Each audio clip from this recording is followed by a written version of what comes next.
Hello বন্ধুরা, সবাই কেমন আছো? আশা করি সবাই ভালো আছো, আমিও ভালো আছি। গতকাল জন্মাষ্টমী ছিল। জন্মাষ্টমীর জন্য আমরা ওই তৈরি করছিলাম সব ভোগের জন্য, গোপাল ঠাকুরের ভোগের জন্য আমি তৈরি করছিলাম ওই লুচিগুলি সব বেলা হয়ে গেছিলো, লুচি হয়েছিল, তারপরে বড়া করেছিলাম, তারপরে একটু কচুরি করেছিলাম, একটু মানে সাতপুরি করেছিলাম, সব রকমের একটু ভোগের জন্য রান্না করেছিলাম আইটেম। ঠিক আছে? কালকে শোরুমে হাফ ডে ছিল, হাফ ডে করে চলে এসেছিলাম। তাড়াতাড়ি এসে একটু আলু তরকারিও করেছিলাম। মানে গোপাল ঠাকুরের যে ছোলা সেদ্ধও করেছিলাম, মানে অনেক কিছুই একটু আইটেম করেছিলাম।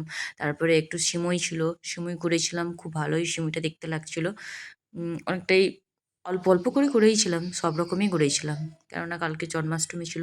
গোপালের কাছে দেওয়া হবে বলে সব রকমই আমি এসে হাফ ডে কাজ করে এসেই আমি সব রকমের রান্না করেছি। অথচ সবাই হেল্প করেছিল। মা, বৌদিরা সবাই মিলে হেল্প করেছিল। বাট লাস্টে ডেকোরেশন করেছিলাম এটা। ঠিক আছে? গোপালের কাছে দেওয়ার জন্য ভালো করে সুন্দর করে সাজিয়ে সব রকমের দিয়ে ফল, মিষ্টি, লুচি, পুরি সব রকমের দিয়ে, ক্ষীর-টির দিয়ে ভালো লাগলে লাইক অ্যান্ড সাবস্ক্রাইব করবেন।